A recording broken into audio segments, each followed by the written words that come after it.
Hola, ¿qué tal? Soy Iván Carrillo y me da mucho gusto coincidir con todos ustedes en una nueva emisión de Reporte Climático, periodismo de soluciones para un mundo en constante cambio.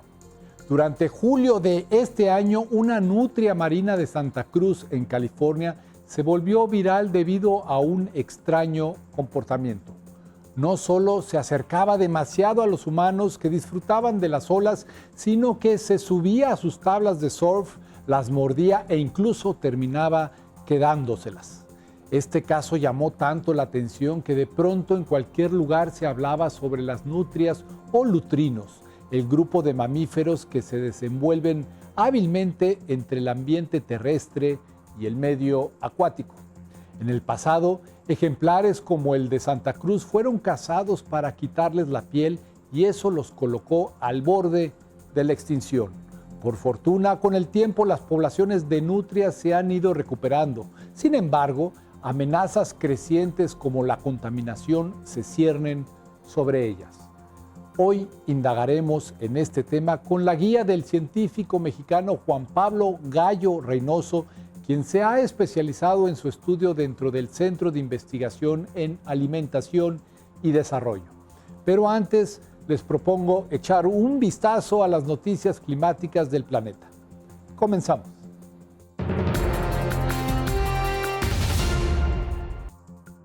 Once instituciones bancarias de Europa, América y Asia le han inyectado cuantiosas sumas de dinero a negocios que agravan la crisis climática en África. Así lo reveló un nuevo informe de la organización ActionAid, dado a conocer en el marco de la primera cumbre africana del clima. Los proyectos financiados son petroleros, de carbón, gas y agropecuarios industriales. Entre los bancos implicados están HSBC, Citigroup y JP Morgan Chase, los cuales invirtieron $3.2 millones en actividades dañinas para el ambiente. Esta cifra equivale a 20 veces más de lo que destinan dichos bancos a iniciativas amigables con el clima. A través del reporte, ActionAid exige que las instituciones financieras detengan el apoyo a los grandes emisores de gases que calientan al planeta. El documento también pide a los gobiernos que establezcan normas para que los bancos y las industrias dejen de golpear al clima y, en su lugar, prioricen los derechos humanos y escuchen la voz de las comunidades locales.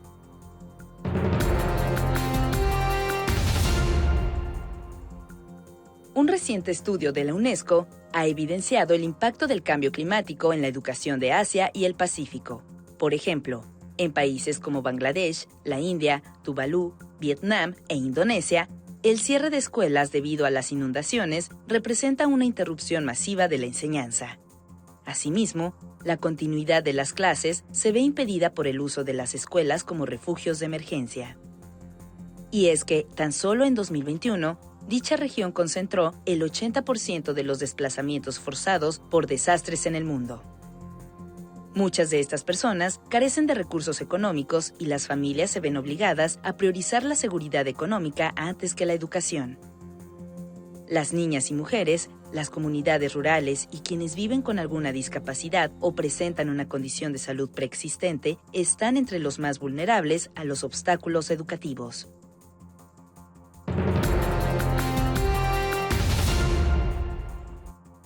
El cambio climático, en conjunto con la contaminación del ambiente, la sobreexplotación de recursos y la fragmentación de los ecosistemas, está poniendo en grave peligro a la biodiversidad. Una de las múltiples formas de vida bajo amenaza es el quetzal. La distribución potencial de esta ave endémica de Mesoamérica va del sur de México hasta Panamá, pero es probable que durante los próximos 50 años se mantenga solo en una de las 21 regiones donde actualmente se le puede encontrar. Para contrarrestar el riesgo, un grupo de científicos realiza en la Reserva Biológica Monteverde de Costa Rica el proyecto Ojos sobre el Quetzal. Según CNN, este consiste en colocar nidos falsos que faciliten la reproducción de las aves y su monitoreo mediante cámaras trampa. En los 6 años que tiene la iniciativa, el quetzal no ha dejado de visitar los nidos artificiales, y por ello, los científicos del proyecto mantienen la esperanza de conservar a la especie.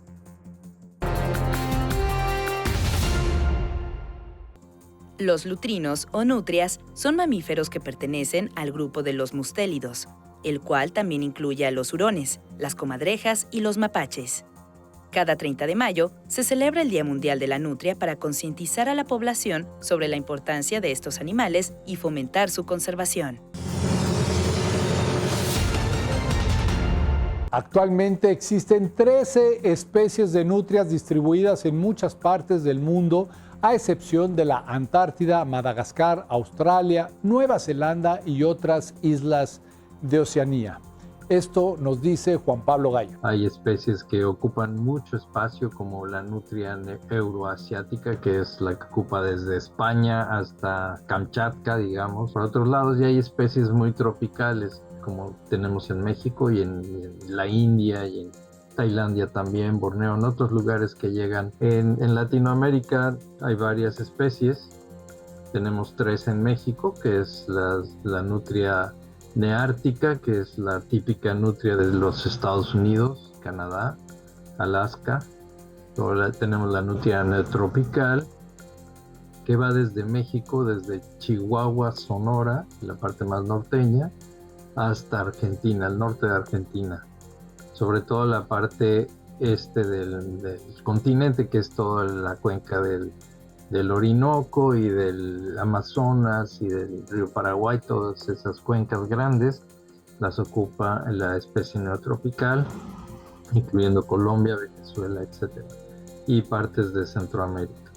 La otra nutria que tenemos es la nutria marina, que ocupa hay desde la parte de Rusia, de Kamchatka, el estrecho de Bering, y baja hasta la Baja California en México. Las nutrias marinas tienen un apetito voraz.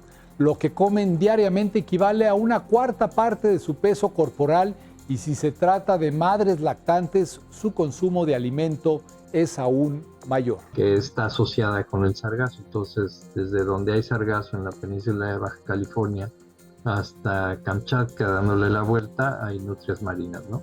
De vez en cuando llegan a Japón, alguna que otra y eso, pero tiene una distribución grande a nivel del hemisferio norte y del Pacífico, ¿no? Está en Estados Unidos. Este sargazo es un ecosistema, como si habláramos de un bosque de montaña, ¿no?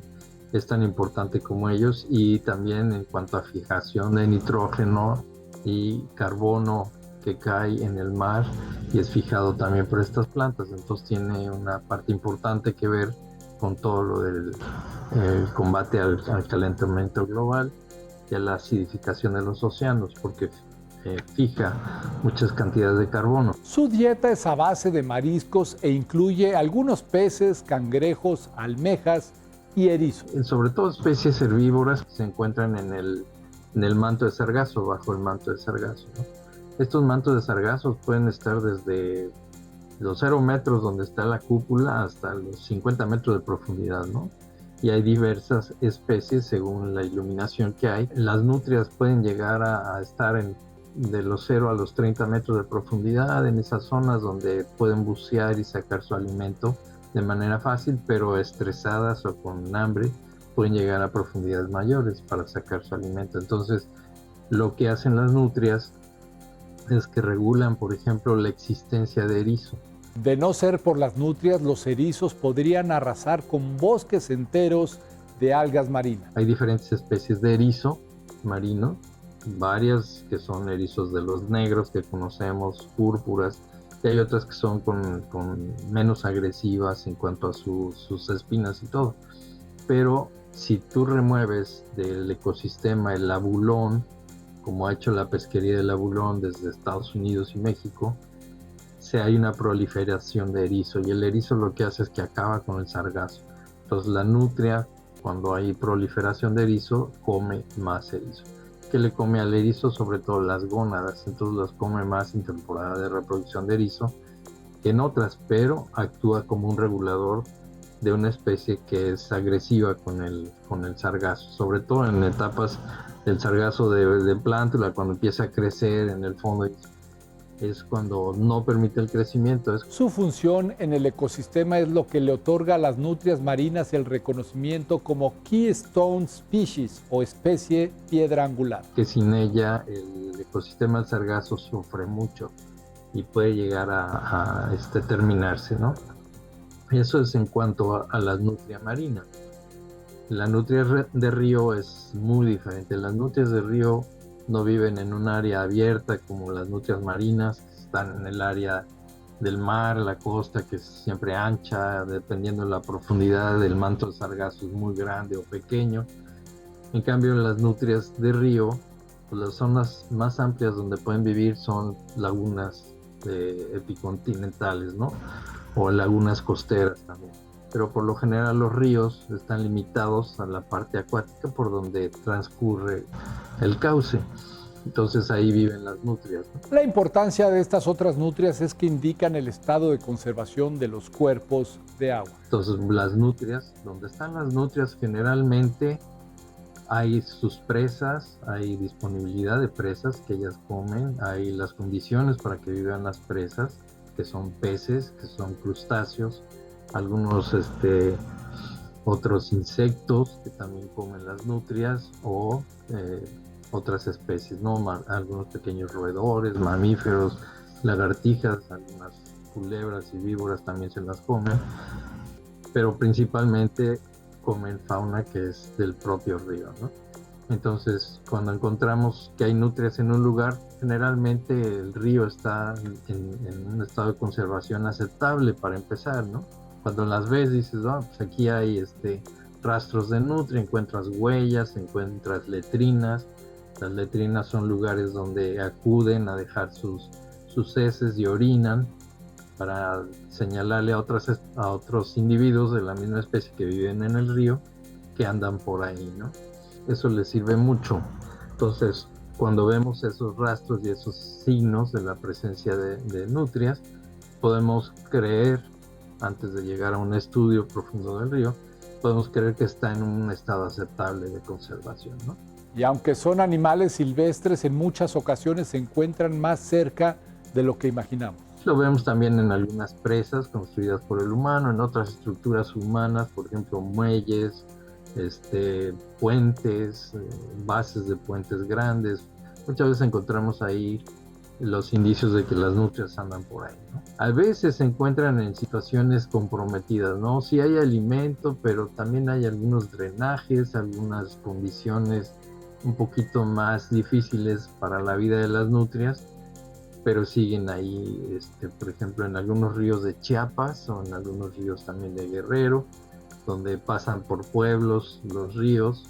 Siempre hay ahí que lavan la ropa, que hay algún drenaje por ahí, donde viene del pueblo y se ingresa al río materia orgánica y heces fecales muchas veces, y eso afecta el río, pero muchas veces el caudal, cuando es voluminoso, grande, sirve de diluyente y aún así hay especies de peces que sobreviven esas condiciones y entonces la nutria también anda por ahí, ¿no?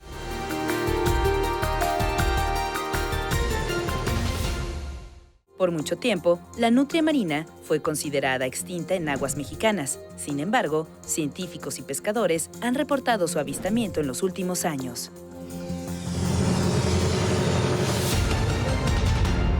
De acuerdo con Juan Pablo Gallo, las dos especies de nutrias de río que hay en México encaran un mismo problema asociado al ganado. Quienes sí afectan a la presencia de las nutrias, por ejemplo, los arroyos y ríos que bajan de la sierra y que tienen pozas y tienen abundancia de peces en esos lugares, pero en cuyas aguas transita el ganado.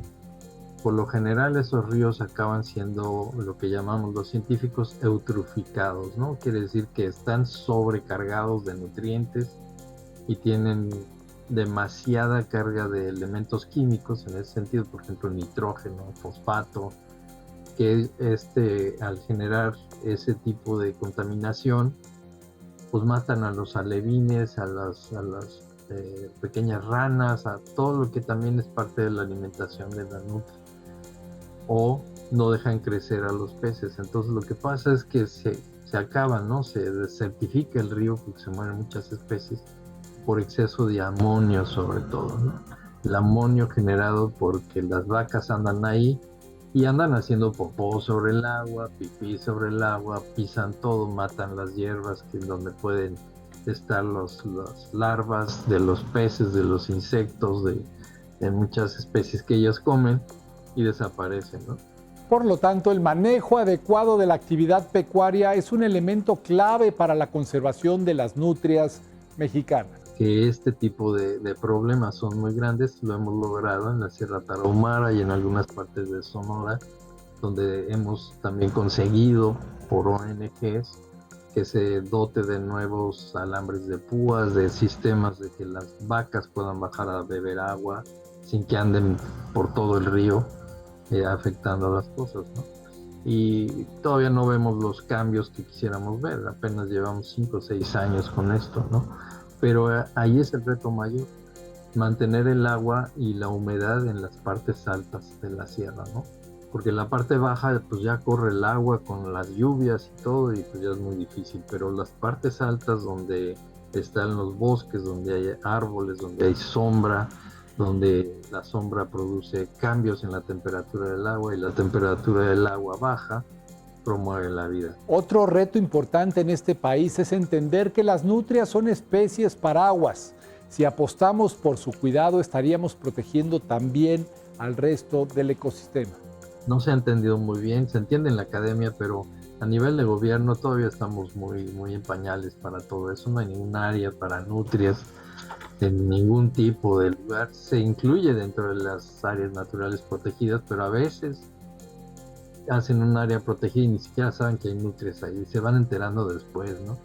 Nos pasa con muchas cosas, inclusive con otras especies de áreas naturales protegidas en México, se decretan, se les da, por ejemplo, a algunas islas se les da un área alrededor, pero ni saben lo que hay, ni saben qué hay abajo, ¿no? Cómo es la cartografía abajo, cómo es la geomorfología de los lugares.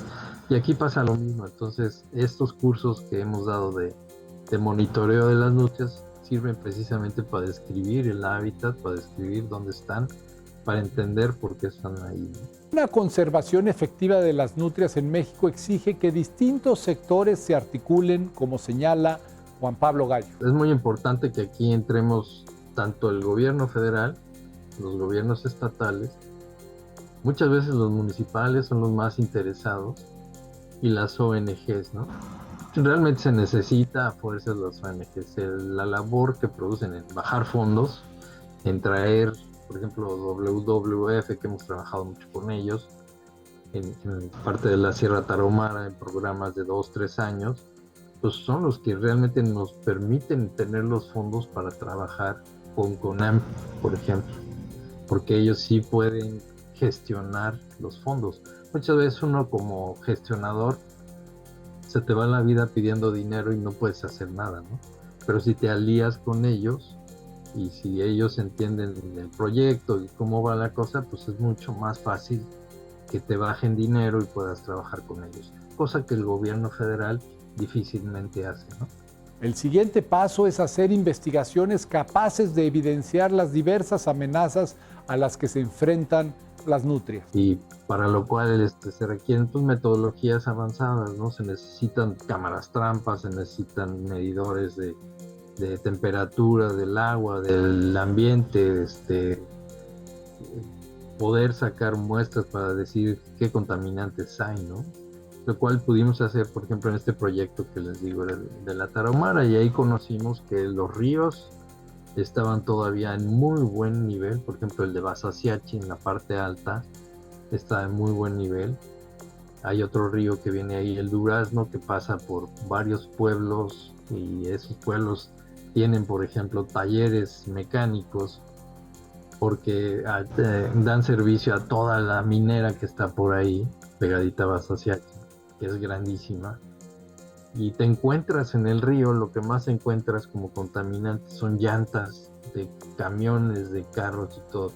Pero el esfuerzo no puede quedar ahí. Para ayudar a las nutrias se necesitan acciones concretas derivadas de los datos científicos. Con este mismo WWF, Tarahumara Sustentable, que es otra ONG, la CONAM, nosotros en CIAD, logramos sacar de un tramo de 10 kilómetros 350 llantas, nada más de un ejercicio que hubo fondos para que la gente de los pueblitos de ahí pudieran ayudar a limpiar esto, y salieron llantas, pero no tienes ni idea, o sea, nos quedamos asombrados de qué cantidad puede haber, ¿no?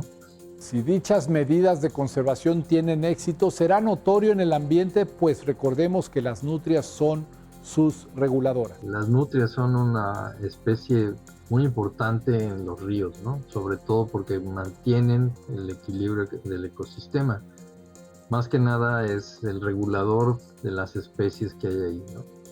Cerca de donde encontramos nutrias, por lo general encontramos pozas donde puedes encontrar, donde metemos una cámara submarina, por ejemplo, y filmamos la poza cuando es temporada de aguas buenas, y podemos encontrar 7 especies de peces, algunos de ellos con cantidades de peso ya en masa de alimentación para la nutria de 200, 300 kilos en una poza.